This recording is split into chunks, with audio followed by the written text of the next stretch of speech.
Okay, I have less than 20 minutes to be on location of a very exciting shoot, so I'm just going to briefly explain everything I do to prep and prepare to make sure everything goes smoothly. So, first things first, very basic, you want to make sure everything is charged at 100%, and then you also have backup batteries for everything. So, whether it's cables, batteries, dummy batteries, whatever, etc. Next, I have a gray card, very, very important, often overlooked. This is going to ensure that your whites are white, so you always want to set your white balance with a gray card. And if this step is overlooked, your whites are going to come out like a little bit yellowish, greenish. It's just not pretty. Next, gimbal. This is already calibrated for vertical and with a light on it.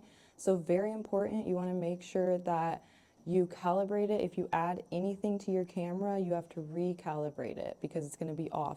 And you definitely want to do this before you're on location because it's just going to be a mess, I promise you. I've made that mistake before. Not pretty.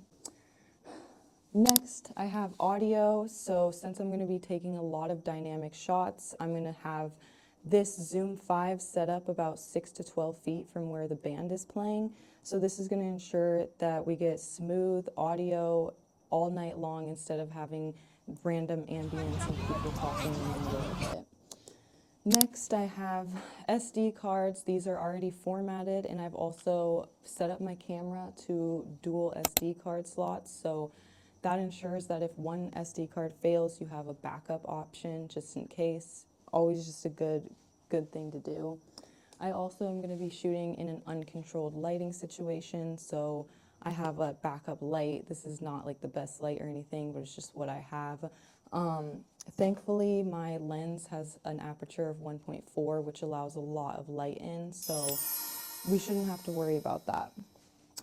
For lenses, this is my go-to lens. This is a 50 millimeter Sony G Master lens. It's my favorite lens. It's just so crisp, but it is a fixed lens. So if you're needing to shoot something in a smaller room and you need a wider angle, I also have my Sigma 24 to 70 millimeter lens. This has an aperture of 2.8, so it's not going to allow as much light to come in, but you know, it's you just gotta work with what you have. I also have backup audio in case I want to plug in two inputs and have someone's testimony or ambient sounds, etc. Just always good to have lavalier and Rode Wireless Go. And then I also have my UV filters.